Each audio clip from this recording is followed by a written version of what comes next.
1 Petrus 1 Petrus bab 1. Daripada Petrus, Rasul Yesus Kristus, kepada umat pilihan Allah yang tinggal merata-rata di Pontus, Galatia, Kapadokia, Asia, dan Bitinia. Kamu terpilih menurut rancangan Allah Bapa, dijadikan umatnya dengan Roh Kudus, supaya taat akan Yesus Kristus dan disucikan dengan darahnya. Semoga kamu dilimpahi kasih kurnia dan damai sejahtera daripada Allah. Puji bagi Allah dan Bapa Tuhan kita Yesus Kristus. Kerana belas kasihan-Nya yang amat besar, Dia telah mengurniai kita kelahiran baru dengan membangkitkan Yesus Kristus daripada kematian. Dengan demikian, kita hidup dengan harapan yang tidak akan binasa, dan kita mengharapkan warisan yang tidak mungkin reput, tercemar, atau lenyap, disimpan untukmu di surga. Kamu dipelihara dengan kuasa Allah melalui iman untuk penyelamatan yang akan ternyata sepenuhnya pada akhir zaman.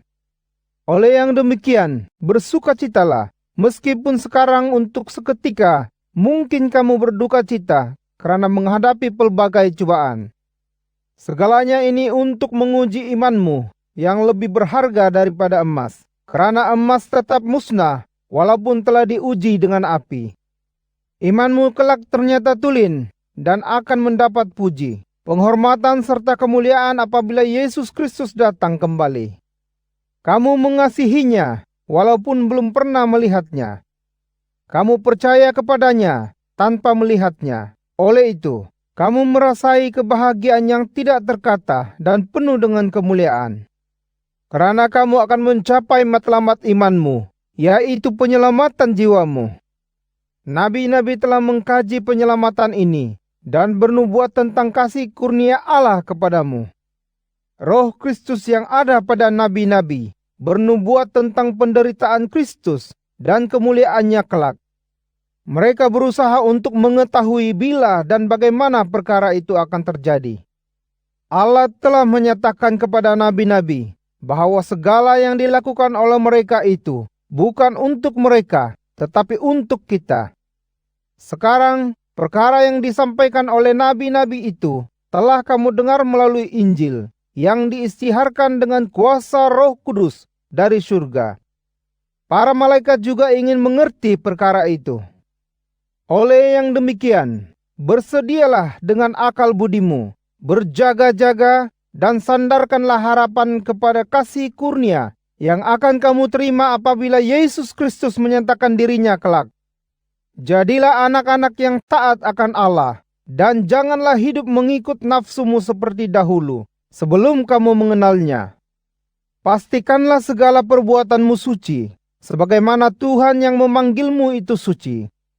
Ada tersurat dalam kitab suci, Hendaklah kamu suci, karena aku suci. Jika kamu berdoa kepada Allah Bapa yang menghakimi manusia dengan adil menurut perbuatan masing-masing, maka sepanjang hayatmu di dunia ini, takuti dan patuhilah Dia.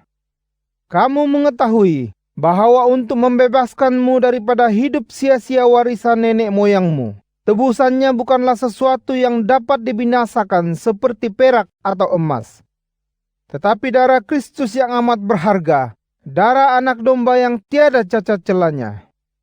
Dia telah ditetapkan sebelum dunia dicipta, tetapi dinyatakan pada akhir zaman ini untukmu. Melaluinya kamu percaya kepada Allah yang telah membangkitkannya daripada kematian dan memberinya kemuliaan, supaya kamu beriman dan berharap kepada Allah. Oleh sebab kamu telah menyucikan jiwamu dalam mematuhi kebenaran, supaya kamu mempunyai kasih persaudaraan yang ikhlas, maka kasihilah satu sama lain dengan sepenuh perasaan dan suci hati. Karena kamu telah dilahirkan semula, bukan daripada benih yang dapat dibinasakan, tetapi daripada yang tidak mungkin dimusnahkan, melalui firman Allah yang hidup kekal selama-lamanya. Karena semua manusia umpama rumput, dan segala kemuliaannya umpama bunga di padang, rumput layu dan bunga gugur. Tetapi firman Tuhan kekal selama-lamanya. Inilah firman yang disampaikan kepadamu. 1 Petrus bab 2. Oleh itu, singkirkan segala niat jahat, penipuan, kepura-puraan, iri hati, dan semua fitnah. Seperti bayi yang baru lahir, hendaklah kamu selalu haus akan air susu suci firman Allah, supaya kamu bertumbuh subur, sehingga beroleh penyelamatan. Kamu sendiri telah mengalami kebaikan Tuhan. Datanglah kepada Dia yang seperti batu hidup, yang dibuang oleh manusia, tetapi dipilih oleh Allah dan berharga di hadirat-Nya.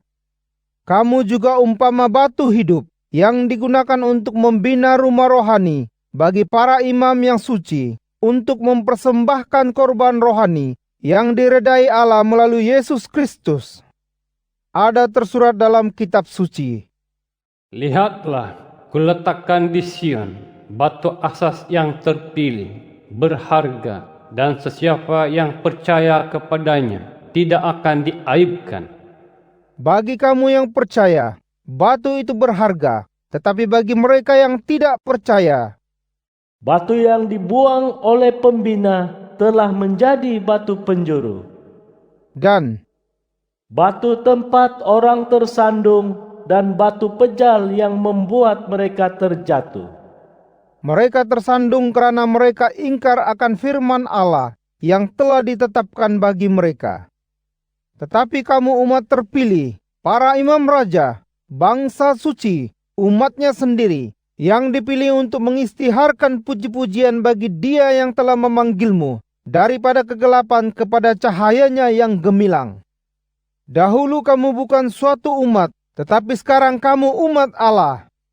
Dahulu kamu tidak mendapat belas kasihan Allah, tetapi sekarang kamu telah mendapat belas kasihan-Nya. Saudara-saudara yang kukasihi, aku merayu kepadamu sebagai orang asing dan pendatang di dunia. Jauhilah hawa nafsu yang sentiasa menyerang jiwa. Amalkan kelakuan yang mulia. Maka apabila orang dikelilingimu yang tidak mengenal Allah mengata kamu berbuat jahat, mereka tetap melihat perbuatanmu yang baik, lalu memuliakan Allah pada waktu Tuhan datang kembali. Demi Tuhan, berserahlah kepada pemerintah dalam kerajaan manusia, baik raja sebagai pemerintah tertinggi, maupun para penguasa yang dilantiknya, untuk menghukum orang yang berbuat jahat dan menghargai orang yang berbuat baik. Inilah kehendak Allah, bahwa dengan berbuat baik kamu menutup mulut orang jahil dan bodoh yang hendak mengatamu. Hiduplah dengan bebas, tetapi jangan gunakan kebebasan untuk menutup maksiat. Hiduplah sebagai hamba Allah. Hormati semua orang. Kasihi saudara-saudara seimanmu. Takuti Allah dan hormati raja. Hamba, berserahlah kepada tuanmu dengan penuh hormat. Bukan tuan yang baik dan lemah lembut sahaja, tetapi yang kejam juga. Kamu layak dipuji jika karena Allah kamu tabah menanggung derita akibat perlakuan yang tidak adil. Apakah istimewanya jika kamu menerima dengan sabar apabila dipukul karena kesalahanmu? Tetapi apabila kamu berbuat baik lalu menderita, jika kamu menerimanya dengan sabar, maka kamu terpuji di mata Allah. Justru inilah kamu telah dipanggil, karena Kristus juga menderita untuk kita, memberi kita teladan supaya kita menurut jejak langkahnya. Dia tidak melakukan dosa dan tidak ada tipu daya dalam mulutnya. Apabila dia dicela, dia tidak mencela kembali. Apabila dia menderita, dia tidak mengugut, tetapi menyerahkan dirinya kepada Allah yang menghakimi dengan adil. Dia menanggung dosa kita dalam tubuhnya sendiri di kayu salib, supaya kita mati terhadap dosa dan hidup untuk perbenaran. Luka-lukanya telah menyembuhkan kamu. Dahulu kamu seperti domba yang sesat, tetapi sekarang kamu telah kembali kepada gembala dan pemelihara jiwamu. 1 Petrus bab 3. Demikian juga kamu istri, berserahlah kepada suamimu. Dengan demikian, suami yang tidak percaya kepada firman Allah dapat ditarik untuk percaya tanpa sepatah kata, hanya dengan kelakuan istrinya. ketika mereka melihat betapa murni dan salihnya hidupmu. Janganlah hiasi dirimu di luar sahaja, mendandan rambut, memakai emas, atau pakaian indah. Hiasilah batinmu dengan keindahan yang tidak dapat dimusnahkan, yaitu bersikap lembut dan tenang, yang sangat berharga di mata Allah. Demikianlah hiasan perempuan zaman dahulu yang saleh dan berharap pada Allah. Mereka berserah kepada suami, seperti Sarah yang taat kepada Abraham dan memanggilnya Tuan. Kamu ialah anak-anak perempuan Sarah jika kamu berbuat baik dan tidak takut apa-apa. Suami, kamu juga hendaklah hidup bersama istrimu dengan sikap mengerti. Berilah penghormatan kepada istri sebagai kaum yang lebih lemah dan sebagai rakan pewarismu yang sama-sama menerima kasih kurnia hidup.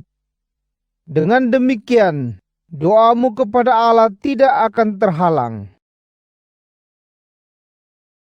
Sebagai kesimpulan, bersatu hatilah kamu semua dan amalkan belas ihsan antara satu sama lain. Jalinkanlah kasih persaudaraan antaramu dengan hati yang lembut dan adab sopan yang baik. Jangan balas kejahatan dengan kejahatan atau celaan dengan celaan. Sebaliknya balaslah dengan memohon Allah memberkati mereka. Kamu mengetahui bahwa Allah telah memanggilmu supaya kamu mendapat berkat kelak. Kerana Sesiapa yang mencintai hidup dan mengalami masa yang baik, hendaklah menjaga lidahnya daripada kejahatan dan bibirnya daripada kata-kata yang palsu. Hendaklah dia tinggalkan kejahatan dan lakukan kebaikan. Hendaklah dia cari dan buru kedamaian. Kerana mata Tuhan tertuju kepada orang yang benar dan telinganya mendengar doa mereka. Tetapi wajah Tuhan menentang mereka yang berbuat jahat. siapakah yang akan menyakitimu jika kamu berbuat kebaikan dengan penuh semangat? Namun demikian, kalaupun kamu menderita karena melakukan yang benar, kamu akan diberkati. Jangan takut akan ugutan mereka dan janganlah bimbang. Hormatilah Kristus sebagai Tuhan dalam hatimu dan sentiasa bersedia memberikan jawaban yang meyakinkan apabila seseorang bertanyakan asas harapan dalam hatimu. Jawab dengan lembut dan hormat, serta dengan suara hati yang murni. Dengan demikian, mereka yang mencela kelakuan baikmu dalam Kristus akan berasa malu. Jika dikehendaki Allah kamu menderita karena melakukan kebaikan, itu lebih baik daripada menderita karena melakukan kejahatan. Kristus juga telah mati sekali untuk selama-lamanya karena dosa kita. Dia yang benar telah menderita untuk orang yang tidak benar, supaya dia dapat membawa kita kepada Allah. Dia telah dibunuh secara jasmani, tetapi dihidupkan semula sebagai roh. Dalam keadaan demikian, dia pergi menyampaikan perkabaran kepada roh-roh yang dipenjarakan. Roh-roh itu tidak taat akan Allah yang menantikan mereka dengan sabar sepanjang masa Nuh membina bahteranya. Hanya 8 orang menaiki bahtera itu dan diselamatkan melalui air. Air bah itu melambangkan baptisan yang sekarang menyelamatkan kita. Baptisan bukan pembersihan kotoran badan, tetapi sambutan hati nurani yang bersih terhadap Allah melalui pembangkitan Yesus Kristus daripada kematian.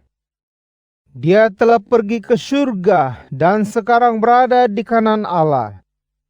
Para malaikat, penguasa dan pemerintah telah diletakkan di bawahnya. 1 Petrus bab 4. Oleh sebab Kristus telah menderita secara jasmani untuk kita, teguhkanlah dirimu untuk menghadapi penderitaan demikian. Dia yang telah menderita secara jasmani itu telah mengatasi dosa. Dia tidak meneruskan hidupnya secara jasmani untuk memuaskan nafsu insani, tetapi untuk melakukan kehendak Allah. Sudah cukuplah waktu hidup silam yang kita habiskan dengan melakukan kehendak orang yang tidak mengenal Allah. Hidup cabul, memuaskan nafsu, mabuk-mabuk bersukaria, minum arak di majelis, dan melakukan kerja terkutuk menyembah berhala. Dalam hal ini, mereka hairan karena kamu tidak lagi menyertai mereka dalam kancah maksiat itu, lalu mereka mencela kamu. Mereka kelak harus mempertanggungjawabkan perbuatan mereka kepada Allah yang sedia menghakimi orang hidup dan orang mati. Itulah sebabnya Injil juga disampaikan kepada orang yang telah mati, supaya mereka yang dihakimi sebagai manusia secara jasmani dapat hidup secara rohani menurut kehendak Allah. Sudah hampir waktunya bagi segala-galanya berakhir. Oleh itu, berdoalah dengan bersungguh-sungguh dan berjaga-jaga. Paling utama, kasihilah satu sama lain karena kasih akan menutup banyak dosa.